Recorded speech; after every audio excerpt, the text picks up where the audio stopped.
Χαίρετε κυρίες και κύριοι, καλώς ήρθατε στο Viewpoint. Μαζί μας σήμερα ο κύριος Δημήτρης Απόκης, διεθνολόγος, δημοσιογράφος, γνωστότατος και αναλυτής με εξειδίκευση την αμερικανική εξωτερική πολιτική. Καλώς ορίσατε, τιμή μας. Δική μου τιμή, ευχαριστώ για την πρόσκληση. Καλώς σας βρήκα. Ας ξεκινήσουμε από τα εσωτερικά και πάλι. Το μείζον εθνικό θέμα, είπαμε στην προηγούμενη συνέντευξή μας με τον κύριο Μάζη, ότι είναι τα τέμπη ενδεχομένως. Με τη μαζικότητα, την πρωτοφανή μαζικότητα που δημιούργησε στην ελληνική κοινωνία, με την ειρηνική διαμαρτυρία τους και με τη σταθερότητα του κινήματος αυτού. Θεωρείτε ότι για την ελληνική κοινωνία τα τέμπη είναι απλώς ένα ζήτημα που αφορά την ελληνική δικαιοσύνη, που αφορά τους χειρισμούς της κυβέρνησης και την ασφάλεια των τρένων, ή είναι κάτι πολύ μεγαλύτερο? Είναι όλα αυτά και κάτι πολύ μεγαλύτερο.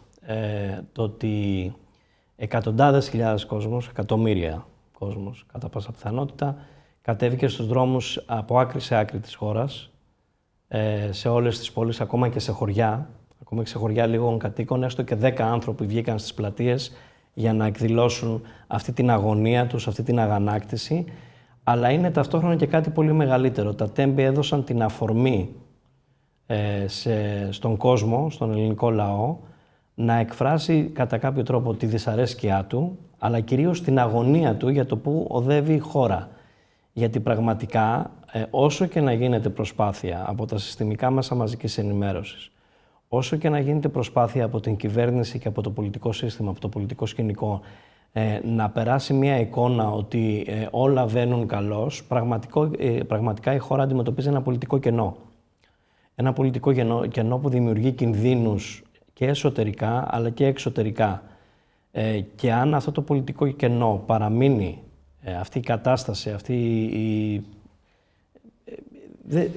που δεν είναι μια συντεταγμένη κατάσταση μιας χώρας που καταλαβαίνει τι γίνεται αυτή τη στιγμή σε διεθνές επίπεδο και τις σεισμικές αλλαγές που έχουν προκύψει και προκύπτουν ανά ώρα, θα αντιμετωπίσουμε πλέον υπαρξιακή απειλή ως χώρα.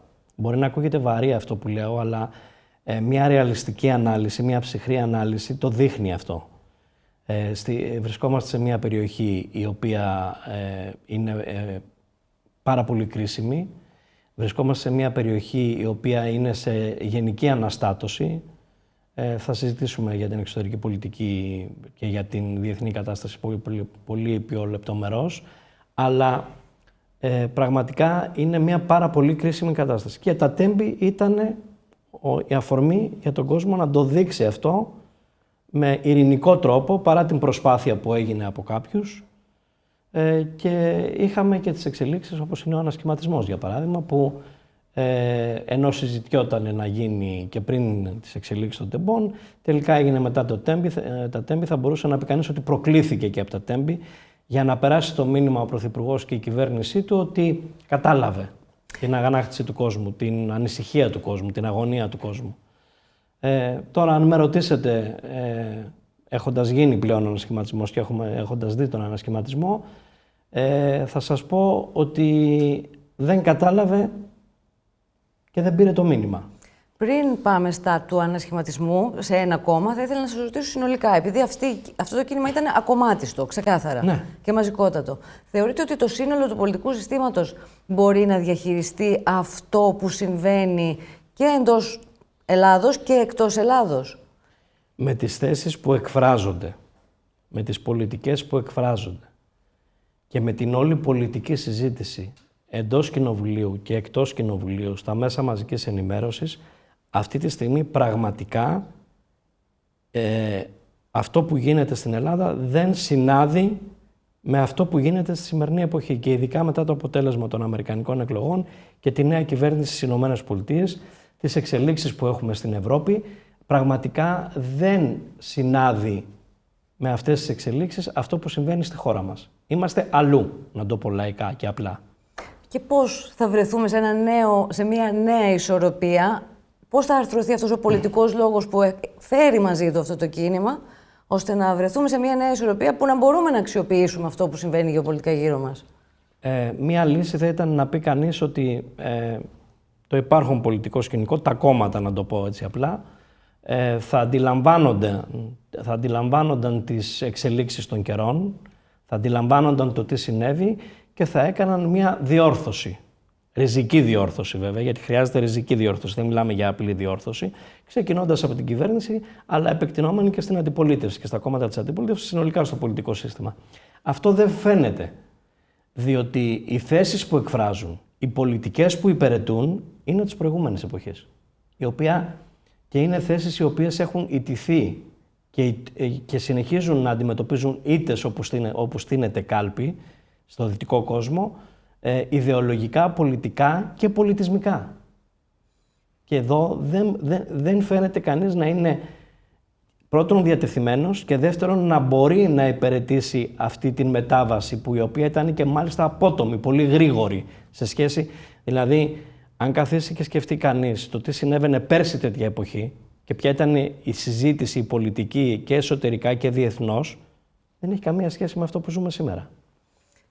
Ούτε και πριν τον Νοέμβριο. Ακριβώς. Αυτό λοιπόν το γεγονός του Νοεμβρίου, η ορκομοσία Τραμπ, η νέα διοίκηση Τραμπ, συνοδεύτηκε με ένα πάγωμα, μια ψυχρότητα των σχέσεων Ελλάδος και Ηνωμένων Πολιτειών. Αυτό διαπιστώνουμε τουλάχιστον από την επικαιρότητα. Θα θέλαμε να μας πείτε, επειδή είναι και η εξειδικευσή σας, πώς διορθώνεται αυτό, γιατί είναι κάτι που έχει, αν δεν κάνω λάθος, άμεσες συνέπειες και πάρα πολύ σημαντικό θέμα για τα δικά μας τα εθνικά συμφέροντα. Θα ήθελα να το συνδέσω με την εσωτερική πολιτική κατάσταση και κυρίως με τον ανασχηματισμό. Ο ανασχηματισμός θα μπορούσε να πει κανείς ότι αποτελούσε μια ευκαιρία και εσωτερικά αλλά και εξωτερικά να γίνει μια διόρθωση, αυτό που ανέφερα και προηγουμένως. Από την κυβέρνηση, από τον Πρωθυπουργό και τη Νέα Δημοκρατία που υποτίθεται ότι κυβερνά, γιατί δεν θα έλεγα ότι η εικόνα της κυβέρνησης, οι πολιτικές της κυβέρνησης συνάδουν με τη συντηρητική παράταξη της χώρας, όπως θα έπρεπε να είναι μια συντηρητική παράταξη. Αλλά την ίδια στιγμή δεν συνάδει και με αυτό που γίνεται στο εξωτερικό. Δηλαδή, είδαμε σήμερα έναν σχηματισμό, ο οποίος είναι σε πλήρη αναντιστοιχεία με αυτό που συζητήσαμε πριν λίγο. Με τα εκατομμύρια του κόσμου που κατέβηκαν στους δρόμους και στη χώρα και έξω από τη χώρα, για να εκφράσουν αυτή την αγωνία, βλέποντας αυτές τις εξελίξεις, αντιλαμβανόμενοι ότι κάτι συμβαίνει το οποίο η χώρα δεν μπορεί να το παρακολουθήσει και το πολιτικό σκηνικό. Και είδαμε σήμερα να γίνεται ένας σχηματισμός που σαν να μην έγινε. Για παράδειγμα, το γεγονός ότι παραμένει η ηγεσία του Υπουργείου Εξωτερικών στο Υπουργείο Εξωτερικών, ενώ η πολιτική, η εξωτερική έχει αποτύχει παταγωδώς σε όλα τα επίπεδα, προκαλεί απορίες. Το γεγονός ότι κάποιοι που καθίβριζαν και μιλούσαν απαξιωτικά για αυτόν τον κόσμο που κατέβηκε ακομμάτιστα, άδολα να εκφράσει την αγωνία του στις πλατείες και στους δρόμους της χώρας, παραμένουν στην κυβέρνηση. Ή και για κάποιους που έβριζαν, λιδωρούσαν με αναρτήσεις τους αυτόν τον κόσμο και την αγωνία του στο διαδίκτυο, να παίρνουν θέση στην κυβέρνηση. Δεν μπορεί να το εξηγήσει κανείς αυτό. Άρα, απαντώντας στο ερώτημα που μου κάνετε, θα πω το εξής. Είναι ξεκάθαρο ότι η κυβέρνηση και το πολιτικό σύστημα δεν μπορεί να υπηρετήσει αυτό που συμβαίνει. Και δεν φαίνεται να είναι διατεθειμένο να αλλάξει και κατά την προσωπική μου άποψη, αν θέλετε, πιστεύω ότι ακριβώς επειδή δεν πιστεύει τις πολιτικές αυτής της αλλαγής που έχει επέλθει, αυτός είναι και ο λόγος που δεν μπορεί να τις υπηρετήσει. Με αποτέλεσμα, και εδώ εκφράζω προσωπική άποψη, να πρέπει άμεσα να δημιουργηθεί κάτι καινούριο για να μπορέσει η χώρα να προσαρμοστεί στις κατακλυσμικές εξελίξεις που λαμβάνουν χώρα στο περιβάλλον μας. Συνεπώς, αυτά τα στοιχεία που έχουμε εντοπίσει στη νέα διοίκηση Τραμπ, δηλαδή τις επιλογές των προσώπων, για παράδειγμα, του Ρούμπιο, του Χέσκετ, που είναι σαφώς τοποθετημένοι σε γραμμές που είναι και συμφέρουσες για την Ελλάδα. Δεν μπορούμε αυτή τη στιγμή, από το παρόν, να τα αξιοποιήσουμε κάπως θετικά για τη χώρα. Η κυβέρνηση Τραμπ, σε αντίθεση με την εικόνα και το μήνυμα που περνιέται από τα συστημικά μέσα μαζικής ενημέρωσης, κανονικά, υπό ρεαλιστικές συνθήκες, υπό συνθήκες κοινής λογικής, θα έπρεπε να αποτελέσει μια τεράστια ευκαιρία και ένα μεγάλο πλεονέκτημα για τη χώρα που λέγεται Ελλάδα. Διότι πρόκειται για μια κυβέρνηση της οποίας ηγείται ένας άνθρωπος όπως είναι ο Ντόναλντ Τραμπ, που ηλικιακά θα μπορούσε να πει κανείς ότι μπορεί να είναι μεγάλος, αλλά έχει φτιάξει μια κυβέρνηση σαραντάριδων και νέων ανθρώπων, οι οποίοι όμως έχουν ένα κοινό χαρακτηριστικό και συμφωνούν με τον πρόεδρο σε αυτό. Είναι πάρα πολύ προσιλωμένοι και ένθερμοι υποστηρικτές ιδεολογικά και πολιτιστικά του δυτικού πολιτισμού και των αρχών της δημοκρατίας όπως τη γνωρίζαμε. Άρα, κάθεσαι και κάνεις το απλό ερώτημα. Μια χώρα όπως είναι η Ελλάδα, η οποία έχει κληροδοτήσει στο δυτικό κόσμο, στο δυτικό πολιτισμό και τον πολιτισμό και τη δημοκρατία, πώς είναι δυνατόν μια τέτοια κυβέρνηση να μην μπορεί να την εκμεταλλευτεί και να την χρησιμοποιήσει, να την αναγάγει σε πλεονέκτημα για τη χώρα και για το έθνος που λέγεται ελληνικό έθνος. Και συμβαίνει ακριβώς το αντίθετο. Είμαστε περιοριοποιημένοι σε σχέση με την Ουάσιγκτον, είναι σαφές αυτό, τουλάχιστον μέχρι σήμερα που μιλάμε. Είμαι ο πρώτος που εύχομαι να αλλάξει, αλλά δεν τον βλέπω. Είμαστε επίσης περιοριοποιημένοι στην Ευρώπη, μια Ευρώπη και μια Ευρωπαϊκή Ένωση που είναι αλλού για αλλού. Βλέπουμε να γίνονται τραγελαφικά πράγματα σε θέματα όπως είναι η Ουκρανία, σε θέματα όπως είναι η ενέργεια, σε θέματα όπως είναι η οικονομία, σε θέματα όπως είναι οι κοινωνικές πολιτικές, η ιδεολογία, ο πολιτισμός, όλα αυτά. Και οι ίδιοι άνθρωποι που μέχρι πριν λίγα χρόνια, μέχρι πρόσφατα, κατηγορούσαν ανθρώπους σαν τον Αμερικανό πρόεδρο ή σαν τους Ρεπουμπλικάνους στην Αμερική ότι ήταν ενάντια σε κάποια πράγματα, τώρα τους κατηγορούν και ασκούν μια εχθρική πολιτική γιατί στηρίζουν αυτά τα πράγματα και προσπαθούν να τα επαναφέρουν στο δυτικό κόσμο και στο δυτικό πολιτισμό. Το οποίο είναι πραγματικά οξύμορο και τρελό να το σκεφτεί κανείς. Είχα υπολογίσει αυτή τη θεματολογία να τη χρησιμοποιήσω για την ολοκλήρωση της κουβέντας, αλλά θα μπορούσε η Ελλάδα να γίνει ο ευρωπαϊκός εταίρος μέσω του οποίου, γιατί για θέματα πολιτισμού κατεξοχήν η Ελλάδα είναι γνωστή στην ανθρωπότητα. Θα μπορούσε αυτό να αξιοποιηθεί και για τη γεφύρωση του χάσματος που έχουμε διαπιστώσει, αλλά και για μια επανεκκίνηση, μια νέα βάση των σχέσεων μεταξύ των ΗΠΑ και της Ευρώπης. Θα έπρεπε. Αυτός θα έπρεπε να είναι ο ρόλος της Ελλάδος. Βλέπουμε, για παράδειγμα, πολύ σύντομα να πω 2-3 πράγματα, το τι συμβαίνει στην Ουκρανία. Βλέπουμε μια αμερικανική κυβέρνηση, έναν Αμερικανό πρόεδρο, να προσπαθεί να τερματίσει ένα πόλεμο που κάλλιστα θα μπορούσε να πει «Μακριά είμαι εγώ, σφαχτείτε», να το πω έτσι λαϊκά. Δεν το λέει, αντιθέτως ξοδεύει πολύ μεγάλο πολιτικό κεφάλαιο για να πετύχει μια εκεχηρία και μια ειρήνευση σε έναν πόλεμο μέσα στην καρδιά της Ευρώπης, που έχει στοιχήσει στην Ευρώπη στον χώρο της ενέργειας, στον χώρο της οικονομίας, της καθημερινότητας του πολίτη, και πραγματικά βλέπουμε από την άλλη πλευρά και κυρίως στις Βρυξέλλες, αλλά και εδώ, την πολιτική μιας κυβέρνησης, η οποία και την πολιτική των Βρυξελών μπορεί να τη χαρακτηρίσει άνετα κανείς το κόμμα του πολέμου. Να συνεχίσουμε έναν ατέρμονο πόλεμο που δεν έχει τέλος.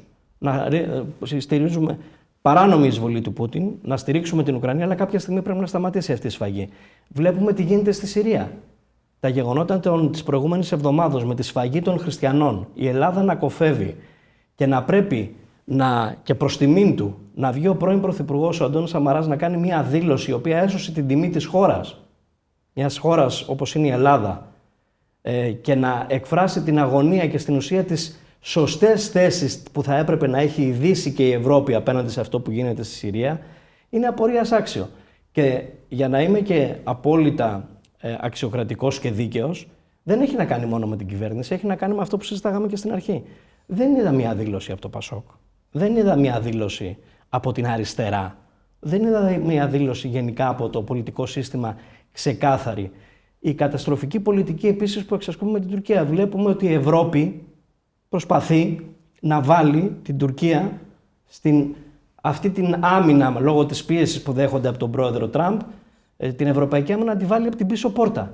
Βλέπουμε καθηγητές, γιατί έχει καταρρεύσει πλήρως και το ακαδημαϊκό κομμάτι της Ελλάδας, της χώρας μας. Δηλαδή, βλέπουμε ακαδημαϊκούς που έχριζαν κάποιας αξιοπιστίας μέχρι πρόσφατα να μας λένε ότι ίσως είναι καλό να μπει η Τουρκία στην Ευρώπη. Αυτά είναι τραγικά πράγματα. Επειδή αναφέρετε όλα τα ζητήματα της επικαιρότητας μέσα σε μία παράγραφο, να τα πιάσουμε αν θέλετε ένα. Το θέμα της Συρίας αρχικά. Η δική μας τοποθέτηση ήταν πολύ πιο κοντά στα ευρωπαϊκά πρότυπα. Νομίζω ξεπεράσαμε και την Ευρώπη. Ίσως και περισσότερο. Το κάψαμε τελείως. παρότι και ο Ρούμπιο έκανε σαφή δήλωση και το Ισραήλ έκανε σαφή δήλωση και η Ρωσία. Έπρεπε να προκύψει ο κύριος Ρούμπιο, έπρεπε να προκύψει το Ισραήλ, έπρεπε να προκύψει η Ρωσία, έπρεπε να προκύψει ο Αντώνης Σαμαράς, να κάνει μια ξεκάθαρη δήλωση, ελληνική δήλωση, πατριωτική, εθνική δήλωση, χριστιανική δήλωση, να το πω έτσι, δηλαδή στα πλαίσια του δυτικού πολιτισμού και της δημοκρατίας της δυτικής και στα πλαίσια μιας χώρας όπως είναι η Ελλάδα, με αυτή την παράδοση και την ιστορία που έχει τη βαριά, για να έρθει η κυβέρνηση 3 μέρες μετά να το ψιλοδιορθώσει αυτό το περί αυτοσυγκράτησης. Και αυτούς που κατηγορούν, αλλά δεν τολμάει κανείς να το πει ανοιχτά, όπως είναι ο πρόεδρος Τραμπ και η κυβέρνηση και οι Ρεπουμπλικάνοι, όταν η Τούλσι Γκάμπαρτ ενώπιον της Γερουσίας στην ακρόαση επικύρωσής της είχε πει ότι πρόκειται για τζιχαντιστές οι οποίοι χόρευαν στους δρόμους όταν έγινε 11 Σεπτεμβρίου και ότι στην ουσία πολύ απλά είπε ότι πρόκειται για τέρατα, κανείς δεν το έπαιξε εδώ γιατί είναι στην κυβέρνηση του κακού Τραμπ που δεν βολεύει. Επειδή η Ελλάδα όμως έχει ερίσματα στην περιοχή και δεν είναι μόνο οι Ορθόδοξοι, οι Ρουμ Ορθόδοξοι που κάνουν κατά καιρούς εκκλήσεις προς την Ελλάδα, αλλά είναι και το Πατριαρχείο εκεί. Με αυτά τα δεδομένα, ποια θεωρείτε ότι πρέπει να είναι η στάση του Επίσημου Υπουργείου Εξωτερικών? Θα έπρεπε από την πρώτη στιγμή που είδαμε αυτές τις ακρότητες, γιατί τις είδαμε με τα μάτια μας, πράγματα που ξεπερνάνε όχι τη λογική, μιλάμε για αγριότητες πραγματικά αυτά που είδαμε τα βίντεο όλα να κυκλοφοράνε από το τι έγινε εναντίον των χριστιανών και εναντίον άλλων μειονοτήτων στη Συρία από τους τζιχαντιστές. Επειδή κάποιος φόρεσε γραβάτα και προσπαθεί να το παίξει ότι είναι ο κύριος Τζολάνι, Γκολάνι, Ασαρά. Όπως τον λένε τέλος πάντων και το να τον χαρακτηρίζει ο κύριο του είναι μεγάλη τιμή για αυτόν. Δεν σημαίνει ότι άλλαξε η ιδεολογία του και άλλαξε αυτό που πραγματικά είναι. Ένας εξτρεμιστής, Ισλαμιστής, τζιχαντιστής, ο οποίος αποτελεί απειλή για τη Δύση. Η Ελλάδα έπρεπε να είναι η πρώτη που θα έβγαινε μπροστά και να έσερνε με τον τρόπο της και την Ευρωπαϊκή Ένωση και συνολικά την Ευρώπη σε μια πολύ σκληρή αντιμετώπιση, να την απαιτούσε αυτή. Δεν μπορώ να Βλέπουμε και την αγάπη για την υποκίνηση από την Τουρκία του όλου ζητήματος. Γκολάνι που το αφήνουμε. Βεβαίως, μιλάμε για τον υποστηρικτή της τρομοκρατίας, το καθεστώς του Ταγί Ερντογάν και τον πειρατή του διεθνούς δικαίου. Τον οποίον ελπίζω να αλλάξει κάτι σε αυτό. Πιθανόν να πάμε στις αρχές Απριλίου να τον συναντήσουμε πάλι. Θα τον συναντήσουμε στην Ελβετία, στην Πενταμερή για το Κυπριακό, αυτή την αστεία κατάσταση, γιατί δεν πρόκειται ούτε εκεί να προκύψει τίποτε. Πάλι φοβάμαι ότι ελπίζω να μην εξελιχθεί και αυτή σε ένα ξέπλυμα της Τουρκίας. Εδώ ακούμε τρελά πράγματα ότι μπορεί να τη στηρίξουμε και στον ΟΗΕ, ό,τι έχει απομείνει από αξιοπιστία στον ΟΗΕ για το Συμβούλιο Ασφαλείας στην Τουρκία. Δηλαδή είναι φοβερά πράγματα. Το τι συμβαίνει με το καλώδιο. Να έχει το Ισραήλ να επιζητεί ανοιχτά, ξεκάθαρα, να σε στηρίξει, να έχει μια πραγματικά ουσιαστική στρατηγική συνεργασία μαζί σου και εσύ στην ουσία να ξεπλένεις και να ασκείς μια πολιτική κατευνασμού προς τον υποστηρικτή της τρομοκρατίας και το μεγαλύτερο εχθρό του Ισραήλ. Απορώ πραγματικά πώς το Ισραήλ έχει αντέξει ακόμα και δεν μας έχει ξεφωνήσει. Σε αυτή την τριμερή σύνοδο που μόλις έγινε και για το καλώδιο και για τον IMEC και για συνολικά για το Ελλάδα-Κύπρος-Ισραήλ συν οι Ηνωμένες Πολιτείες, είναι μια προοπτική που στην Ευρώπη την έχουν ελάχιστες χώρες, ίσως καμία άλλη. Μας φέρνει σε μια θέση εξαιρετικά πλεονεκτική. Από το σημείο που βρισκόμαστε εδώ και μονίμως θα έχω αυτή την εποδό. Τι μπορούμε να κάνουμε, ποια είναι τα σωστά βήματα για να αξιοποιήσουμε αυτή τη συγκυρία? Στην κυριολεξία. Γιατί λεκτικά τουλάχιστον το κλίμα ήταν θερμότατο. Λεκτικά ήταν θερμότατο. Διαβάζοντας όμως ανάμεσα στις γραμμές, βλέπεις ότι ουσιαστικά αυτός που έπρεπε να μιλήσει ξεκάθαρα ήταν η ελληνική πλευρά σε αυτή την τριμερή. Και πάλι είπε ναι, θα γίνει, ναι, θα ακούσαμε πολλά θα. Δεν ακούσαμε μια εμφατική δήλωση και έργα να προχωρήσουν άμεσα αυτά τα πράγματα. Γιατί πολύ απλά έχουμε τη φιλία και τη συνεργασία με το φίλο μας τον Ταγί Ερντογάν και τον κατευνασμό απέναντί του. Δεν μπορεί να συνεχιστεί. Με ρωτήσατε τι πρέπει να γίνει. Άμεση αλλαγή πορείας.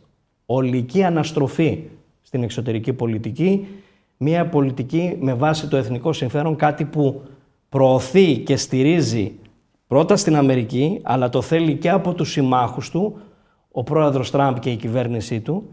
πρέπει και εμείς άμεσα να στηρίξουμε σε αυτό. Μιλάμε για ένα ενεργειακό πλούτο εδώ στην Ελλάδα που μπορεί να καλύψει τις ανάγκες της Ευρώπης τουλάχιστον στο 50%. Και δεν κάνουμε κινήσεις προς αυτή την κατεύθυνση γιατί λόγω της Τουρκίας και της πολιτικής που εφαρμόζουμε, η οποία είναι αδιέξοδη και επικίνδυνη για τα εθνικά συμφέροντα και για το μέλλον της πατρίδας μας. Ποιες θα ήταν οι κινήσεις που, εάν τις έβλεπαν, ας πούμε, οι ΗΠΑ, παρότι η Σεύρον ήδη από την ημέρα της ορκομοσίας έκανε την κίνησή της, ποιες θα ήταν αυτές οι κινήσεις που θα βρίσκαν θετική ανταπόκριση από τις ΗΠΑ σε αυτό στο ενεργειακό θέμα? Αυτό που περιέγραψα θα πρέπει να δείξει η Ελλάδα ότι εφαρμόζει και προωθεί μια πολιτική η οποία συνάδει με τα συμφέροντα των ΗΠΑ, τα οποία αρέσει δεν αρέσει σε κάποιους. Οι πολιτικές που προωθεί η κυβέρνηση Τραμπ είναι πολιτικές που συμφέρουν τη Δύση και την Ευρώπη.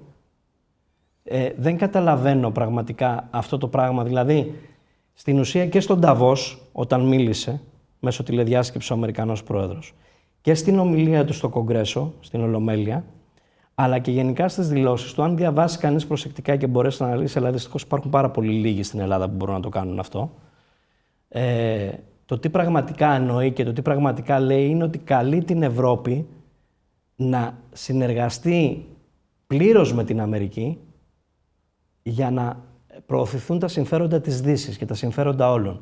Και εδώ έχουμε την ανεκδίκητη κυρία Κάλλας να μας λέει ότι πρέπει να αλλάξει η ηγεσία του ελεύθερου κόσμου. Τι να είναι αυτή η κυρία Κάλλας, η οποία ευχολόγια για την Τουρκία και καθαγιασμός του Φιντάν και της Τουρκίας ακολούθησε ο κύριος Τούσκ, ο οποίος μας λέει και αυτός ότι θα πρέπει να συνεργαστούμε με την Τουρκία.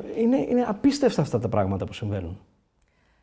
Η στάση αυτή της Ευρώπης προς την Τουρκία, δηλαδή αυτή η ευρωπαϊκή σύγκληση με την Τουρκία που την είδαμε με πιο πρόσφατο επεισόδιο την επίσκεψη Τούσκ στην Άγκυρα, αλλά και με τα λόγια της κυρίας Κάλλας που βλέπει μόνο κίνδυνο για την Ευρώπη, τη Ρωσία και όχι την Τουρκία που κατέχει ευρωπαϊκό έδαφος, τις προσκλήσεις προς τον Φιντάν στις συνόδους για την Ουκρανία, όλα αυτά που βάζουν με κάποιο τρόπο, όχι με σαφήνεια μέσω της Ευρωπαϊκής Ένωσης, αλλά με κάποιο τρόπο την Τουρκία μέσα στην ευρωπαϊκή άμυνα.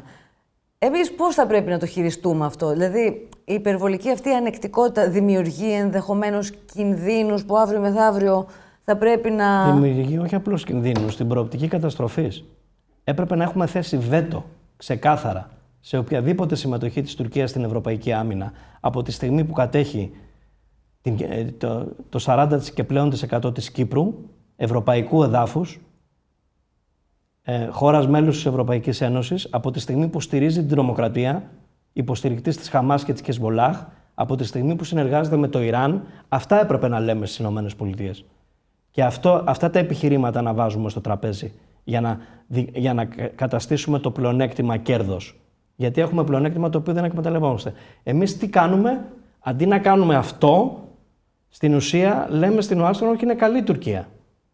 Την ξεπλένουμε. Με την διακήρυξη φιλίας και συνεργασίας, με την τακτική ότι δεν τολμάμε να πούμε έστω μία λέξη κριτικής, ουσιαστικής και βάσιμης, γιατί είναι βάσιμη η κριτική αυτή, δεν είναι κάτι μη βάσιμο, εναντίον της Τουρκίας, γιατί δεν ξέρω τι φοβόμαστε. Θεωρείτε ότι οι απειλές της Τουρκίας είναι αβάσιμες? Γιατί μέχρι στιγμής έχουν φέρει τουλάχιστον ένα πάγωμα στο ζήτημα του καλωδίου, που είναι έμπρακτο ζήτημα. Θεωρείτε ότι έχουμε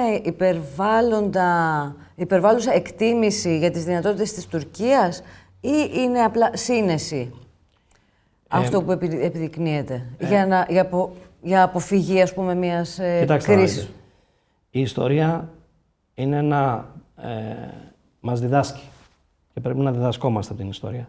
Και η ιστορία έχει αποδείξει ότι όταν εφαρμόζεις μια τέτοια πολιτική κατευνασμού, πιστεύοντας ότι θα σε οδηγήσει στο να αποφύγεις δυσμενείς εξελίξεις, τότε είναι βέβαιο ότι έρχονται οι δυσμενείς εξελίξεις. Αν συνεχίσουμε αυτή την πορεία που συνεχίζουμε σήμερα, η κατάληξη θα είναι καταστροφική για τη χώρα. Πρέπει να ορθώσουμε το ανάστημά μας, να προστατεύσουμε το εθνικό μας συμφέρον. Δεν μιλάω για πόλεμο, γιατί πολλοί θα βιαστούν να πούνε πολεμοχαρείς και τι θα κάνουμε και όλα αυτά. οι διεθνείς σχέσεις δεν είναι ένα εύκολο πράγμα, αλλά διανύουμε μια συγκυρία η οποία είναι εξαιρετικά ευνοϊκή για την Ελλάδα αν προτάξει το εθνικό της συμφέρον. Γιατί την χάνει, και ας κάνουν κάποιοι που δεν το καταλαβαίνουν, το εθνικό συμφέρον της Ελλάδος και οι θέσεις αυτές οι οποίες μιλάω και λέω αυτή τη στιγμή, τις οποίες αναφέρω, να συνάδουν με τις πολιτικές που προωθεί η νέα αμερικανική κυβέρνηση. Και στο τέλος θα τα βρει η Τουρκία με τη νέα αμερικανική κυβέρνηση και πάλι θα κοιτάμε εμείς από το φεγγίτι και θα έχουμε χάσει τα αυγά και τα πασχάλια. Δεν είναι μεγάλο το παράθυρο ευκαιρίας που έχουμε. Κλείνει πάρα πολύ γρήγορα, γι' αυτό και πρέπει να υπάρξει άμεσα αλλαγή στη χώρα και μια νέα κατάσταση. Για παράδειγμα, όταν έχεις δύο πρώην πρωθυπουργούς, τον κύριο Σαμαρά, κυρίως, ο οποίος μιλάει πιο ξεκάθαρα και πιο λεπτομερώς για όλα αυτά τα θέματα, αλλά και τον Κώστα Καραμαλή, δύο ανθρώπους με εμπειρία που έχουν χειριστεί αυτά τα θέματα, να εκφράζουν τις ανησυχίες τους διαχρονικά εδώ και πάρα πολύ μεγάλο διάστημα. Και αρέσει δεν αρέσει σε κάποιους να έχουν, ειδικά ο κύριος Σαμαράς, να έχει δικαιωθεί σε όλα. Ας έρθει κάποιος να καθίσει απέναντί μου, να κάνουμε μια συζήτηση και να μου πει πού έχει βγει λάθος ο κύριος Σαμαράς, ο πρώην πρωθυπουργός. Πουθενά. Δικαιώνεται κάθε μέρα. Θα πρέπει να φτάσουμε λοιπόν στο απροχώρητο για να κατανοήσουν κάποιοι ότι πρέπει να αλλάξει πολιτική η χώρα. Θα πρέπει να φτάσουμε στο απροχώρητο και να μας συμβεί καμία εθνική καταστροφή για να το καταλάβουμε αυτό. Πρέπει άμεσα να γίνει κάτι. Αν δεν γίνει κάτι, δεν βαδίζουμε καλά. Θεωρείτε ότι ως πολίτες έχουμε γνώση αυτού του παράθυρου ευκαιρίας που έχει δημιουργηθεί για την Ελλάδα αυτή τη στιγμή? Δηλαδή, είμαστε ενημερωμένοι για το τι σημαίνει ο ΆΙΜΕΚ, τι σημαίνει ο ΙΣΤΜΕ, τι σημαίνει σχέση με Κύπρο και Ισραήλ. Έχουμε γνώση ως πολίτες για αυτά τα θέματα? Η πραγματικά παλαϊκή συμμετοχή, χωρίς πολιτικό χρώμα, η ανησυχία που εκφράστηκε στις εκδηλώσεις για τα Τέμπη αποδεικνύει ότι η μαγιά υπάρχει, το πρόπλασμα υπάρχει. Απλώς αυτό πρέπει να εκφραστεί και πολιτικά στη χώρα. Και μόλις εκφραστεί πολιτικά, κάποιοι θα έχουν εκπλήξεις. Βέβαια, τα συστημικά μέσα μαζικής ενημέρωσης, το σύστημα να το πω έτσι, στη χώρα, κάνει τα αδύνατα δυνατά για να μην μπορέσει να ανδρωθεί αυτό και να μην μπορέσει να αλλάξει αυτό. Πολύ απλά γιατί κάποιοι για δεκαετίες ζούνε και οικονομικά και πνευματικά, δηλαδή υπάρχουν λόγω αυτού του σάπιου συστήματος. Αν αυτό το σύστημα, όπως συνέβη στην Αμερική, σε μία νύχτα αλλάξει, θα υπάρξουν πολλά ορφανά. Αυτό που δεν έχουμε συζητήσει αρκετά ίσως είναι το θέμα USAID, χειραγώγηση κοινής γνώμης και το τι μπορεί να επιφέρουν οι αποκαλύψεις που ενδεχομένως να βγουν από τις Ηνωμένες Πολιτείες. Θα πω για την Ευρώπη, αλλά κυρίως μας ενδιαφέρει η Ελλάδα. Κοιτάξτε να δείτε, και για την Ευρώπη αλλά και για την Ελλάδα, και ελπίζω να βγουν αυτά τα στοιχεία, η αίσθησή μου είναι θα προκαλέσουν σεισμό. Ελπίζω η Αμερικανική κυβέρνηση να το προωθήσει αυτό και να βγουν κάποια στιγμή αυτά τα στοιχεία, γιατί θα είναι χρήσιμο για τη χώρα. Θα είναι καταπραγητικό για τη χώρα, θα είναι ένα φάρμακο για τη χώρα, γιατί πιστεύω ότι θα πυροδοτήσει κάποιες εξελίξεις που σε άλλη περίπτωση θα έρθουν. Είναι δρόμος χωρίς επιστροφή, αυτές οι εξελίξεις θα έρθουν. Το θέμα είναι αν θα έρθουν σύντομα, όπως πρέπει, για να μην υποστούμε βαρύτατες αρνητικές συνέπειες, ή αν θα έρθουν σε βάθος χρόνου, ανάλογα με τις εξελίξεις και ανάλογα με τέτοιου είδους στοιχεία που μπορεί να βγουν. Ελπίζω να γίνει σύντομα, γιατί πραγματικά θα βοηθήσει πάρα πολύ στο να πυροδοτηθούν οι εξελίξεις και να αλλάξει αυτό το πράγμα, να έρθει αυτή η αλλαγή που χρειάζεται άμεσα η χώρα. Αυτό θα συμβεί και στην Ευρώπη και πιστεύω ότι ένας από τους βασικούς λόγους που βλέπουμε αυτή την στεναρή αντίδραση έναντι των πολιτικών του Προέδρου Τραμπ και της κυβέρνησής του από την Ευρώπη και τις ευρωπαϊκές ελίτ έχει να κάνει με αυτό. Ότι αν αρχίσουν και βγαίνουν τα άπλυτα στη φόρα, πολλοί δεν θα μπορούν να σταθούν. Για να μην ρωτήσω για συγκεκριμένες αποκαλύψεις που αφορούν την Ελλάδα, αν θέλετε φυσικά καλοδεχούμενες. Όχι, εγώ δεν είμαι από αυτούς που θα κάνω προβλέψεις ή κασίες, γιατί περιμένω να δω κι εγώ τα στοιχεία. Αλλά η αίσθησή μου είναι, μετά από εμπειρία 31 χρόνων, ότι υπάρχουν πολλά. Αλλά δεν είμαι εγώ αυτός που άμα δεν δω απτά στοιχεία θα πω οτιδήποτε. Αν κρίνω από τα στοιχεία που έρχονται στο φως της δημοσιότητας κάθε μέρα στην Αμερική, για το εσωτερικό της Αμερικής, μπορώ κάλλιστα να υποθέσω τι θα συμβεί όταν αρχίσουν να βγαίνουν τα στοιχεία για την Ευρώπη συνολικά. Θα είναι πολύ χειρότερα. Η Ευρώπη αυτή τη στιγμή με την στάση που επέλεξε τις τελευταίες εβδομάδες είναι εγκλωβισμένη μεταξύ Ηνωμένων Πολιτειών και Ρωσίας. Και γεωγραφικά, αν θέλετε, και πολιτικά. Παρότι είδαμε στη Τζέντα πολύ πρόσφατα ότι τείνει να επιτευχθεί μια εκεχηρία και παρά τις μικροδυσκολίες και η Ρωσία φαίνεται να πηγαίνει στην ίδια σελίδα με τις Ηνωμένες Πολιτείες πλέον, η Ευρώπη με προεξάρχουσα την Γερμανία και δεν ξέρουμε τι σημαίνει αυτό, θέλει να επανεξοπλιστεί. Αυτό την Ελλάδα που είναι στο συγκεκριμένο σημείο της Ευρώπης, πολύ δίπλα στη Μέση Ανατολή, την εγκλωβίζει, της δημιουργεί προοπτικές. Πού μας αφήνει όλη αυτή η ισορροπία? Μπορούμε να έχουμε ενάντια μας ταυτόχρονα και τη Ρωσία, από την οποία προμηθεύεται η Ευρώπη ενέργεια, και τις Ηνωμένες Πολιτείες, που είναι ο πολιτικός και εμπορικός μεγαλύτερος εταίρος ενδεχομένως της Υπήρου μας? Κοιτάξτε, είμαι από τους πρώτους που θα ήθελα να δω ή δυνατόν και αύριο την Ευρώπη να σταθεί αμυντικά στα πόδια της. Την Ευρώπη όμως. Όχι την Τουρκία, από την πίσω πόρτα. Γιατί η Ευρώπη μόνο Τουρκία δεν είναι, μόνο Δύση δεν είναι. Ρεαλιστικά όμως αυτό δεν μπορεί να συμβεί ούτε σε 10 χρόνια. Και να πατήσει πραγματικά στα πόδια της.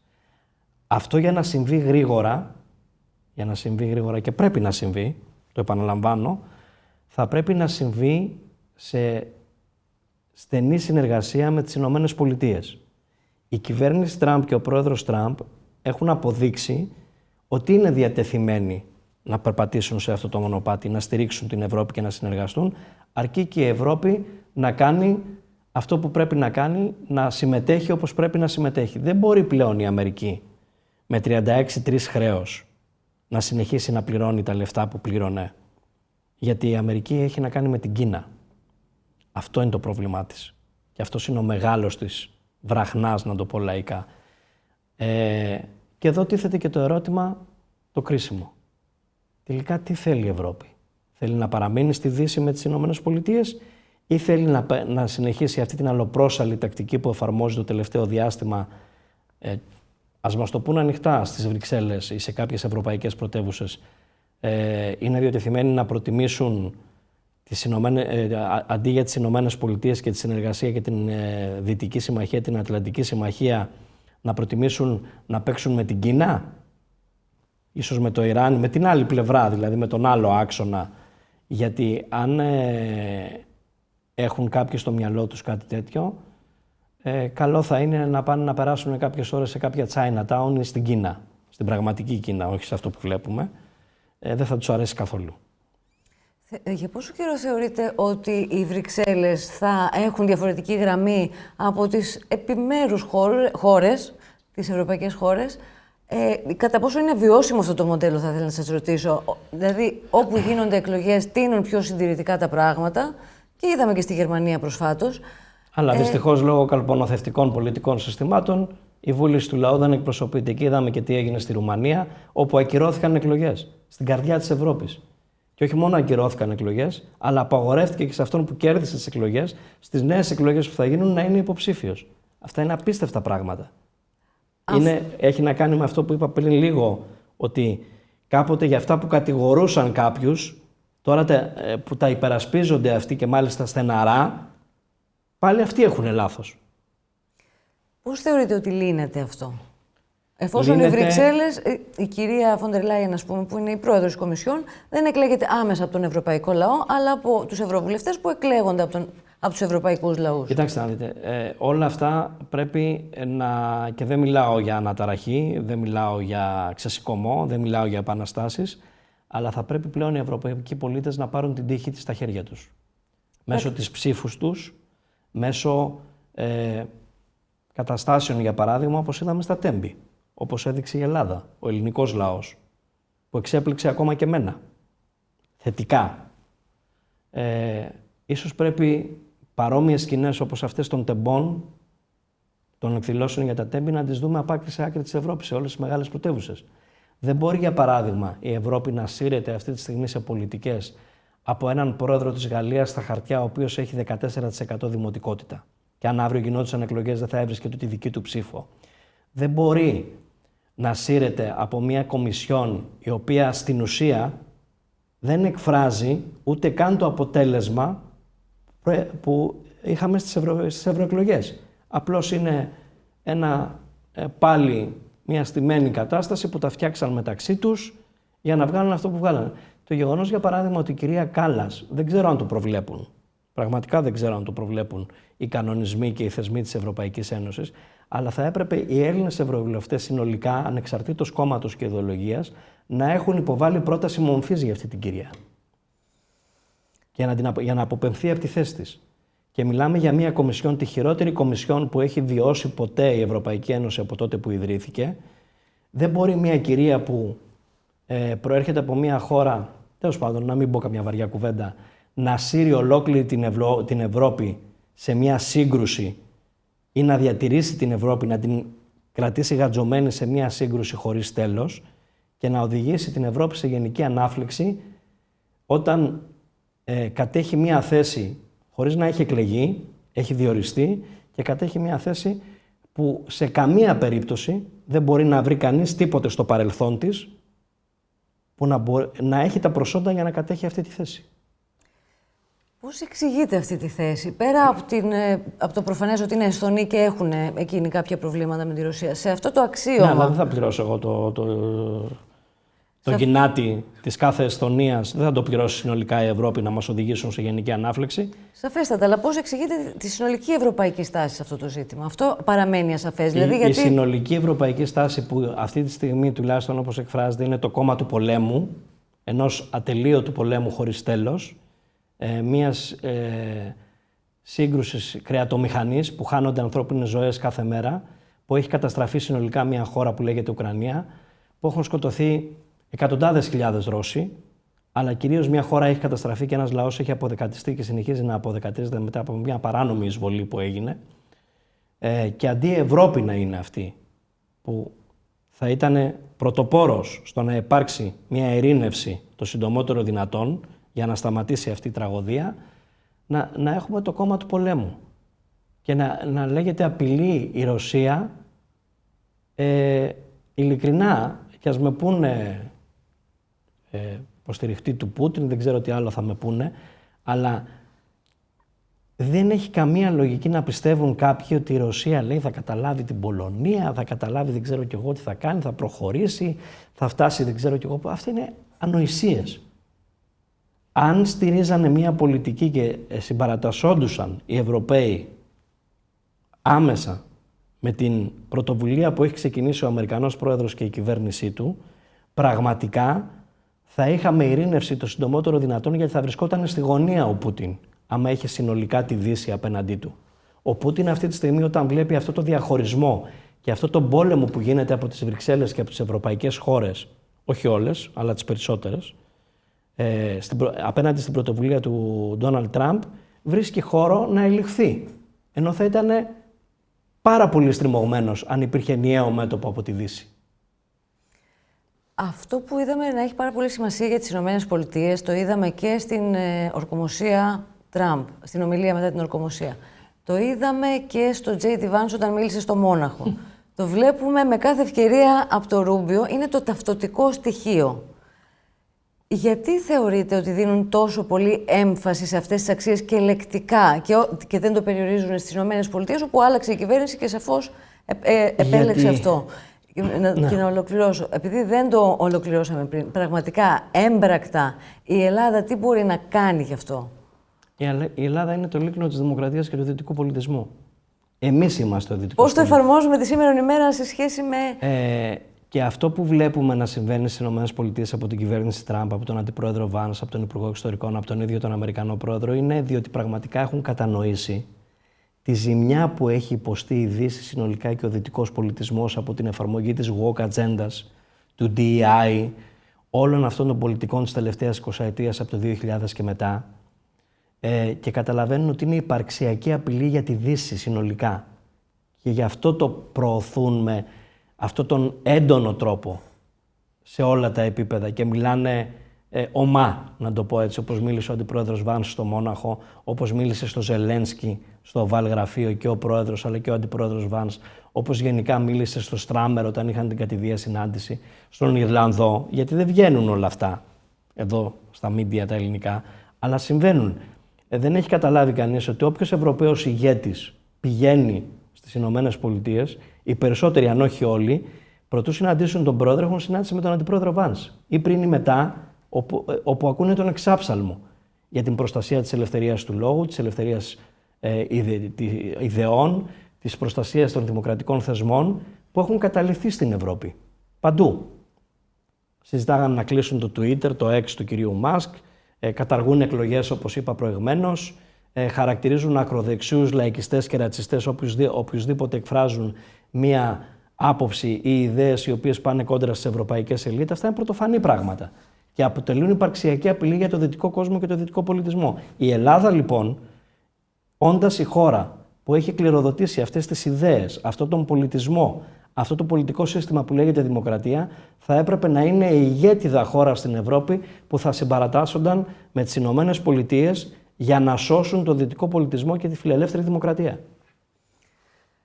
Εάν σας ζητούσαμε μία εκτίμηση, πώς βλέπετε την Ευρώπη, την Ελλάδα, σε ένα χρόνο από τώρα, γιατί οι τελευταίοι μήνες ήταν αδιανόητοι, δεν θα μπορούσαμε να τους προβλέψουμε. Τι θα απαντούσατε? Θα σας έλεγα πολύ απλά, δυστυχώς, δεν μπορώ να ξέρω πώς θα είναι η Ευρώπη και η Ελλάδα την επόμενη εβδομάδα. Τόσο κατακλυσμικές και γρήγορες που είναι οι εξελίξεις πλέον. Εκείνο που μπορώ να πω με απόλυτη σιγουριά είναι ότι ζούμε σε πάρα πολύ κρίσιμες στιγμές και αν δεν ανασκουμποθούμε και δεν αλλάξουμε πορεία άμεσα, αν δεν δημιουργηθεί κάτι καινούριο πολιτικά στη χώρα, αντιμετωπίζουμε πάρα πολύ μεγάλο πρόβλημα. Κύριε Πούκη, ευχαριστούμε πάρα πολύ για το Εγώ σας χρόνο σας, για το βήμα. για το καστεγιστικό λόγο σας. Να είστε καλά, ευχαριστώ πάρα πολύ.